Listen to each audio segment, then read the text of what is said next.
Hello guys, hello everyone.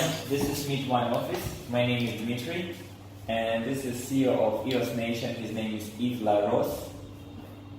Hello. And here is our EOS logo. You can see in 3D shape.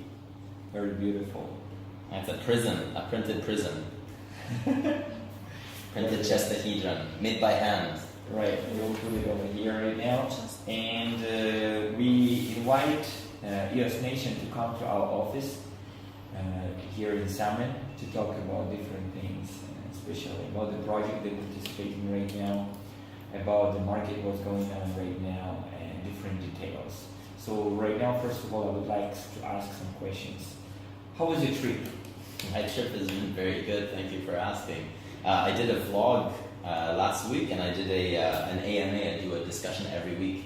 So I've been sharing the details of my trip with our community. And so far, I've been here for 3 weeks. I started off in Beijing, and then I went to Seoul, Shanghai, Chengdu, back to Shanghai, and now I'm here in Xiamen. Right now, welcome to Xiamen. Thank you. That's great. So I have a few questions to you. What kind of projects EOS Nation is focused on right now? Right now, there's a couple of things that we're doing, but one of them that we're really focused on is our ambassador project. So growing our ambassador team. So people already know about our ambassador project. We're now up to 15 ambassadors, 16 ambassadors, and we've got about 8 different prospects. And the idea is to grow that to 100 or so different ambassadors in the next 6 months, so that we really have a global presence all around the world at any given time. The idea is that if we have 100 different ambassadors, there will be pretty much an EOS meetup every time, every day of the year, somewhere around the planet. This is an amazing idea, and I think I have a question. Can MEET.ONE have this idea to kind of... You can definitely do it. If you can find people who want to be ambassadors and you can motivate them, and you can somehow get them to be involved, why not? Everybody should get involved. I have to ask this because I don't want to do something and then you say alright, you copied us again with this. There's been multiple teams that asked us if they can do ambassador programs. Yes. We're the only ones right now that have a successful one, and I think it's just because we started really early. So this has been a focus of ours now for the last 5 months or so, when we started doing this project, and it really worked really well, and it's been going really, really strong. Nice. Another question, you say a few words about the project, about Oracle project you're cooperating with right now. Can you say more so people can know more about it? Sure. So EOS Nation started a community engagement fund, and in the community engagement fund, we have a certain amount of EOS, and people can apply to this fund in order to get funding for their particular projects. And what Dimitri was saying is that one of the projects that we sponsored is called iRespo, and it was the first Oracle on-chain, on EOS. And the Oracle in particular is an EOS USD parent. And for those of you who don't know what an Oracle is, this particular Oracle, because it's basically it's an on-chain database. It's an on-chain record of data points, but that's accessible on-chain at any given time. And so you never lose that record of, in this particular case, USD and EOS pairing. So it records a timestamp, the pairing, every, I believe it's 10 minutes for this one, might be wrong, it's either every minute or every 10 minutes. Can it be faster? It could technically be faster if you wanted to. If you wanted to make it, because EOS can handle it. Right. It could eventually be faster, but then it would take more and more space, right? You'd have more data points. You need more and more RAM. You need more and more RAM because you need to store more of the data, unless at some point, if ever we shift away from RAM and we start allocating resources, let's say on a hard drive, the NVMEs in the future. So this idea that was proposed of disk, you could potentially eventually store it, and then whenever you would need the data, you would call it back up. And something like that. But the idea is that this is a record, right? Yeah.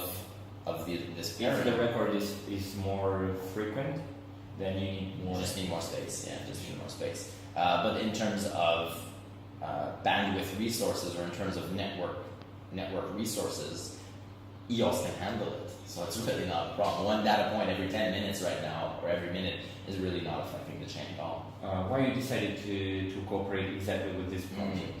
So when people ask or apply for a community fund, we go through a process with the teams that apply, And this particular team had been working on their project for, I believe, 6 to 8 months. So their project was already laid out. So we already had a GitHub repository for their project, and everything was already laid out. So we could go through the code. Oh, it was open source. Everybody could actually see what it was going to do, the amount of work that was already put into this, and then does it then fit with our values? so it's not just a promise. It's No. already This one, yeah. So It's a whenever we use our community engagement fund, it's for tangible things. It's not a VC fund. We're not looking to fund projects that might or might not work. This work was already done, and all they were looking for was that amount of RAM allocation, the RAM that they needed to deploy the smart contract. In IRESPO's case, I think it was 130 kilobytes of RAM. And so we sent the amount of EOS required to purchase that amount of RAM at that time. And we do that from our EOS Nation donations account. And now this Oracle is available for all. So everybody can use it because it's ready. It's already been out now for maybe 3 weeks, 2 3 weeks. So the Oracle's already been collecting data all this We time. need to work better about our news.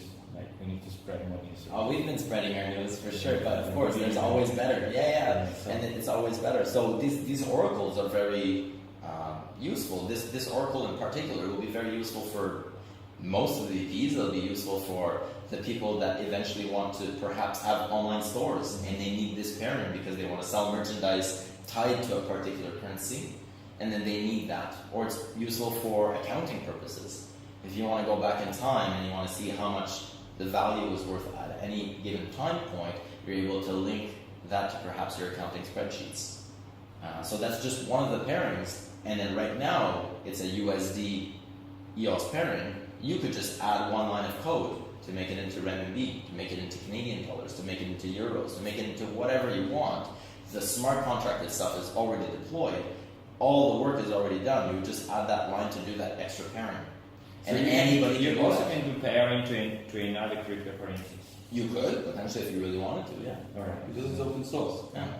And that was the idea. So what we sponsor as well, most of the projects, if it's an actual development project, then we go look at the GitHub repository and we go look, is it open source?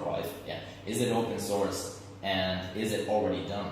And then what do you need in order to then you can check deploy it? the tab. Then you Yeah, we can already see what kind of work. So that's one kind of the things that we do.